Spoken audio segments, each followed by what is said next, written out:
Hey, tell me about Northern Kentucky, the girl that you met in Columbus. So you meet this girl, I guess you're at a strip bar downtown Columbus. I went on my car, and this white girl come out behind the building. And I'm in my trunk. She walked over to me, say, come on, y'all, can you take me to Miami? Describe this girl to me. She white, black, what she look like? She was white, blonde hair, dishwater blonde, they call it. It's short. Short, like shoulder length, Yeah, or no, ear length, a little over his ear length. like a bob? Yeah, like a bob. Okay, and how tall do you think she was? She was about 5'7". How much do you think she weighs? She weighed about 130. How old do you think she was? Oh, she was about 25.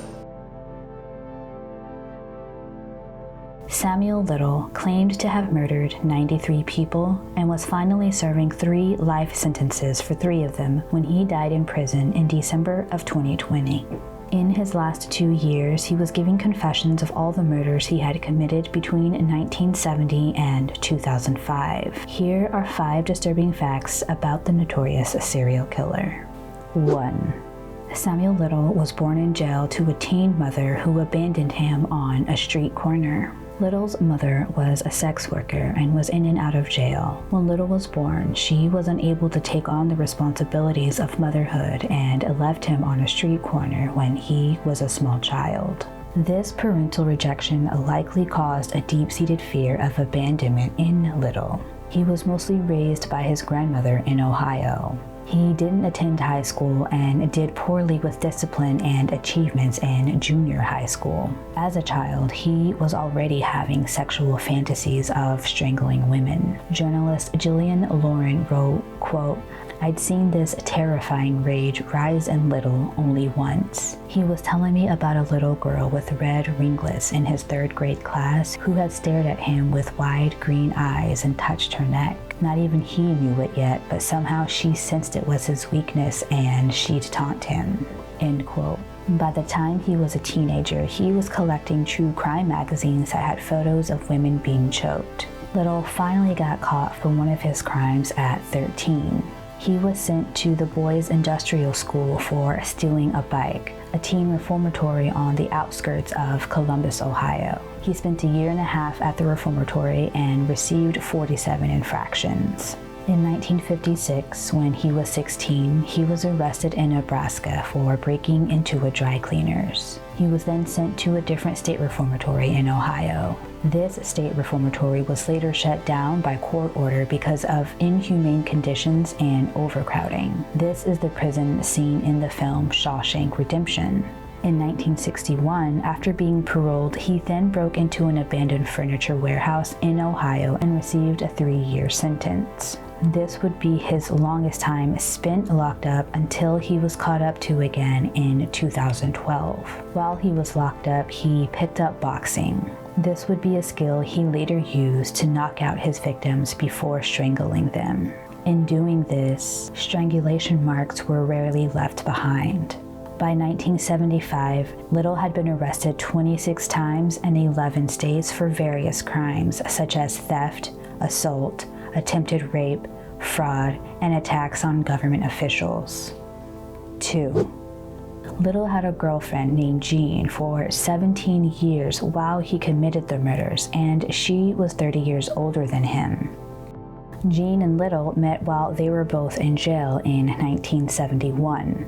Sam had just been arrested with his then-girlfriend, Lucy Madero, for robbing a gas station. Lucy's cellmate was Jean. They became close, and she told Jean that she was going to testify against Little in court when the robbery case went to trial. For some reason, Jean took it upon herself to find Samuel and let him know of Lucy's plan to testify against him. She was able to find him in the rundown facility through the holes in the walls and ceilings. When the robbery case finally finally went to trial in 1972, Little and his lawyers were able to prepare because of the information given to him by Jean. He was ultimately found not guilty. After Jean was released from jail, they began traveling the country together and were inseparable. Little said he didn't care that she wasn't good looking, but appreciated the fact that she was loyal and knew how to shoplift. Jean taught Little how to shoplift, and her skills are what got them by. They hopped around to different hotels and apartments. Some people say that because he was abandoned by his mother, that this is the reason he chose to stay with someone who was much older than him. However, I tend to feel like he genuinely loved Jean and appreciated her love for him. Her age just seemed to be an afterthought. Instead, it was his victims who he saw his mother in. Whether he knew it or not, his murders were likely a sort of role play where the sex workers, like his mother, were being punished for abandoning him. He recalls that he never killed anyone that he loved and would consciously make an effort to not look at their necks. Little had a previous long-term relationship before Jean as well. It was found that Jean never was involved in any of the murders while they were together from 1972 until her death in 1988. She suffered a brain aneurysm. Like some would assume, she didn't die at the hands of Samuel Little, although it is said that he did beat her. Even though she wasn't involved in the murders, it's likely she was aware of them, since she regularly cleaned his car where most of the murders occurred. When Jean went to bed at night, Samuel would go out to claim his next victim. I'll also note here that when he was released from prison in 1964, he reconnected with his mother and would stay at her home from time to time over 2 or so decades. I couldn't find whether or not Jean and his mother met or if Jean would stay with him when he was there, but I thought it would be good to mention that he and his mother did form some sort of relationship when he became an adult. 3. In the 80s, he was charged for the murder of 2 sex workers, but was not indicted on either charge because the testimonies of sex workers were not trusted by the grand juries. Little began his killing spree on New Year's Eve, 1970 in Florida. His first victim was Mary Jo Brosley, who he met at a bar. They drove to a secluded area. He strangled her and then buried her body in a shallow grave. After committing his first murder, he continued to get arrested for various other crimes, including armed robbery, shoplifting, and sex crimes. He spent only 3 months in jail after being convicted of assault and rape of a woman. In 1980, Hilda Nilsson, a sex worker in Pascagoula, Mississippi, recalls being beaten, strangled, and drowned in her bathtub by Little. Little had knocked her out as soon as her front door was closed, and when she came to, he was still beating her, now on her bed. She passed out again, and when she came to the second time, he was drowning her in her bathtub. Little got pleasure out of seeing his victims come in and out of consciousness before finally letting them pass. Thinking he had killed her, Little left Hilda's home, leaving her to be found unconscious by her parents, who then found out her secret life as a sex worker. In 1982, he was caught shoplifting, and officers realized he matched the description of the suspect in the murder of Melinda Rose Lapre. He was charged, but when he went to trial, he was acquitted because the grand jury didn't trust the testimonies of sex workers. He was then extradited to court in Florida for the rape and murder of Patricia Ann Mount. Again, the jury found the witnesses who saw Little with Patricia the night before she went missing to not be credible. By this time, Little had already killed well over a dozen women. He targeted women who were minorities, on the fringes of society, drug users, and transgender, those who he felt that no one would miss. When these women were found, their deaths were attributed to overdose, accidental, or inconclusive. Nobody usually pushed for investigations, so Little was able to have the pick of the litter. He would often revisit the same locations to pick up his next victim, knowing he would find another easy target. His transient lifestyle, going from state to state, also made it harder for police to keep up with his track record. However, I still can't understand how he got off of some pretty severe charges more than one time. Here's another one. In 1984, Little is arrested on 2 assault charges and then tried for attempted murder of Lori Barrows. After going through his usual MO of knocking out, raping, and suffocating his victims, thinking she was dead, he dumped her body on the side of the road. After Lori reports him to the police and gives a detailed description of him and his car, they are able to tell him a while and catch him in the act of attacking and beating another woman, Tanya Jackson. Again, because these women were sex workers, their credibility was questioned, and Little ends up pleading guilty to assault and false imprisonment. He only served 2.5 years in prison, which is just crazy because the officers witnessed the attack themselves. Okay. You mentioned before that you said she kind of had like this hippie aura to her. Yeah, she did give you a hippie feeling. I think she was some kind of hippie, yeah. So you go to Cincinnati, you mess around on Vine Street, and then eventually you guys both get in your car and you cross over the bridge into Kentucky. Tell me about going into Kentucky. We got to Covington and then we continued through Covington. Mm-hmm. And there was a park that they were having a festival there. And she heard the music and shit off that band in there. And by her being a hippie type, she wanted to get to that. But the police came over and peeked in our car. He really wanted me to move out of there. So we, instead of going in there, I took her the other way. Right. Winding around, they got hills out in Kentucky, and the road winds around the hills. I seen a little short road going up the hill, and up top there was vegetation, wasn't no houses there. And so I pulled up in there and concealed about the car in that little vegetation up there on top of the hill. Mm-hmm. So tell me about this road that goes up the hill. What kind of road is it? It was like a dirt road. Okay. It was like dirt. The grass was growing in the middle between 2 tracks. When I left her up in that little road up there, on the side of that little road, she was like partially concealed by the vegetation. I left her there. In 1987, soon after he got out of prison, he beat and strangled Carol Alford, leaving her body in an alleyway near her apartment. Guadalupe Duarte Apodaca was another one of his victims that year. In 1989, Audrey Nelson Everett was killed. All 3 women were left in alleyways. Luckily, with these murders, they were able to collect DNA from their clothes and underneath their nails and matched it with Little's. But this doesn't happen until 2012.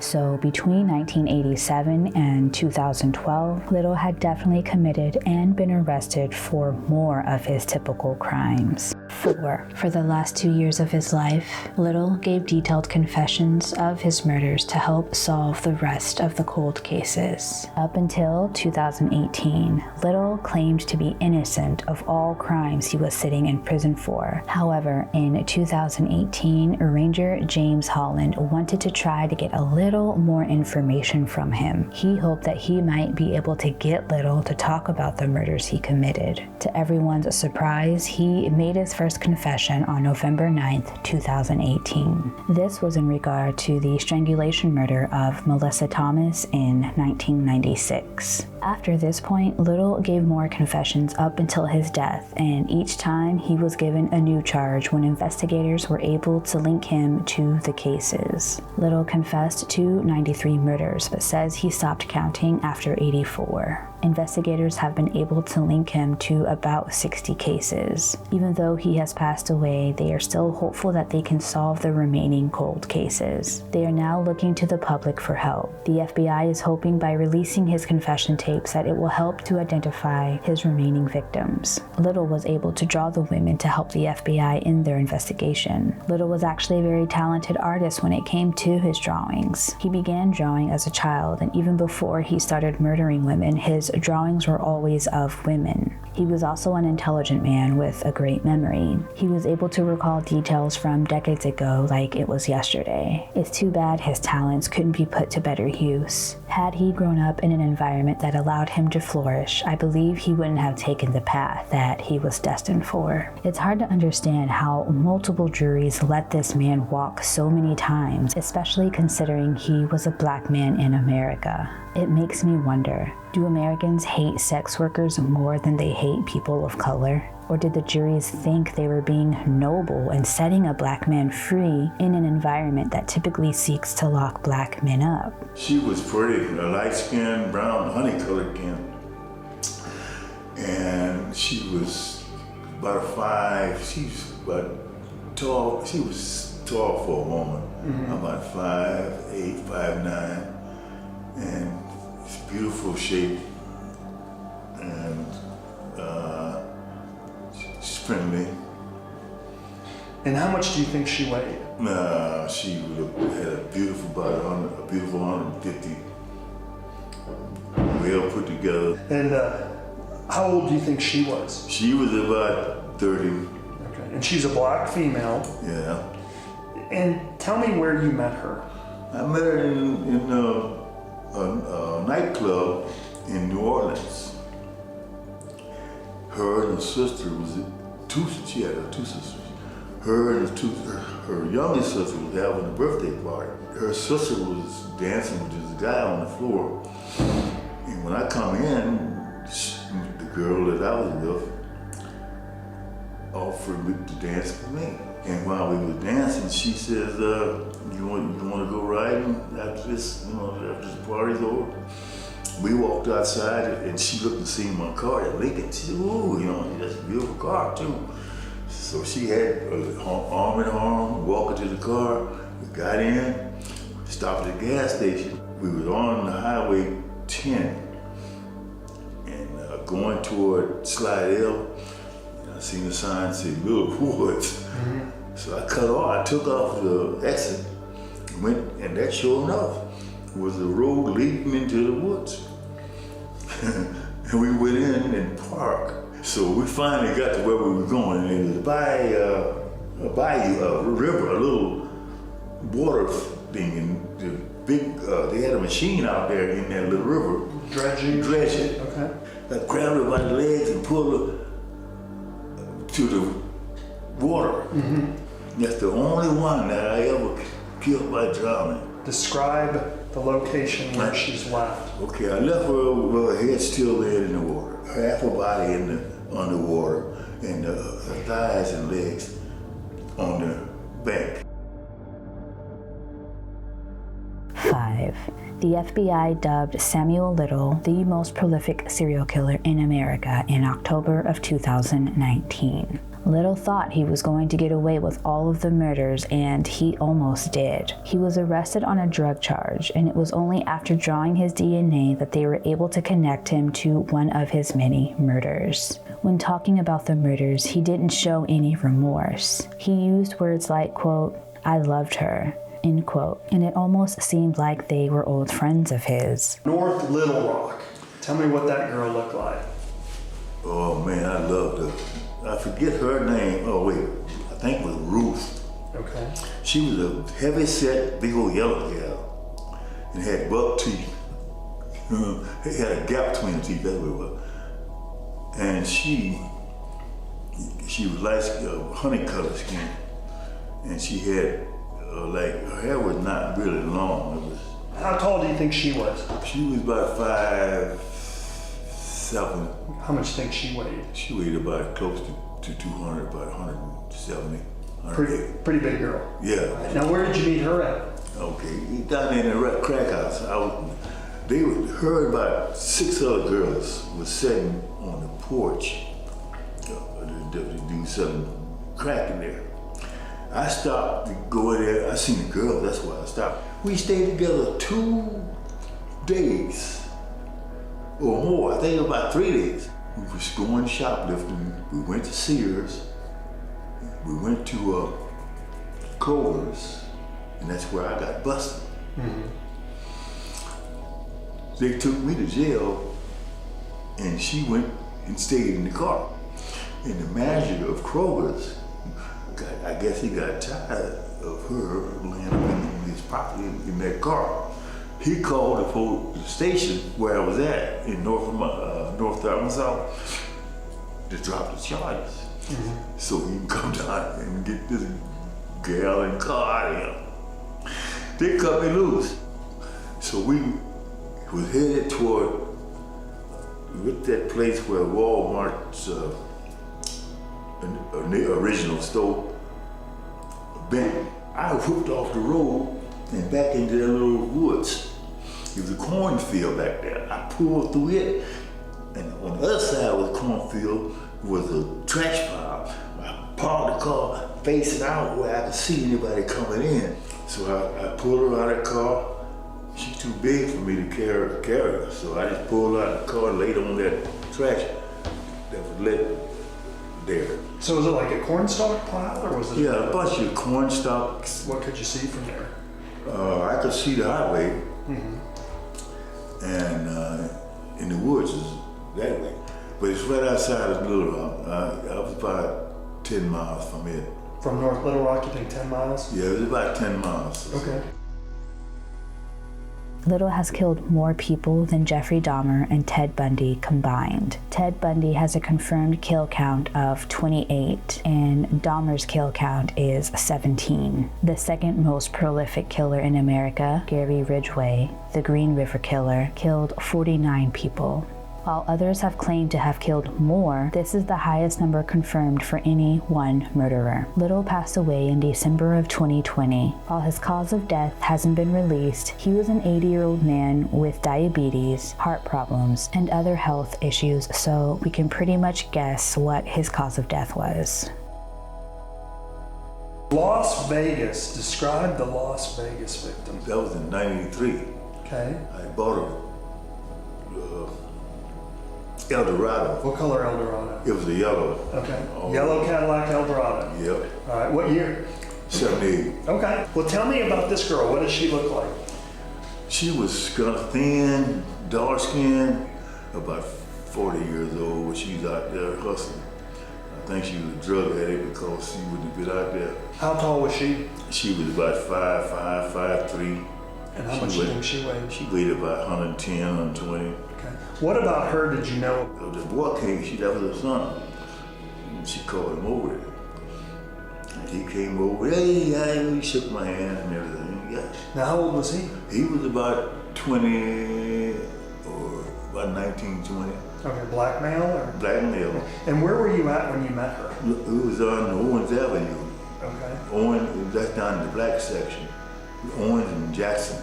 Where do you eventually take her body to? I was headed toward California. So as I drove out of Las Vegas, I seen a motel and a road leading up to the motel. And there's a lot of bushes and brushes us beside the road before you got to that motel.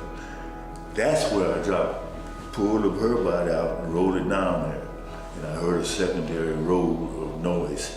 That meant she was still rolling. So you basically roll her into a pretty big ditch that's got a bunch of... Well, it wasn't a ditch, it was a slope. Okay. That didn't look like a slope because the vegetation had grown up out of the slope and looked like you would think that the road would just be flat. But actually the road was going down, a slope like. And that's why she rolled. So this is a slope right off the road? Yeah. Okay. And tell me about how far do you think you were outside of Las Vegas? The road I was on was going towards Searchlight. So whatever the name of that road is, that's the road I was on. How far outside of Las Vegas do you think you were? Were you in Las Vegas? I was still in Las Vegas, yeah. Okay. But I was on the very outskirts. All right. The very outskirts. There was a couple of motels I remember, gas stations, and it was scattered, because it was getting thin population as you go further out.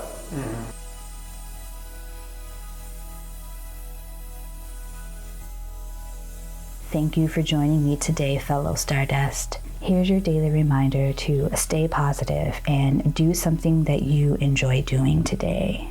All right, y'all. Peace.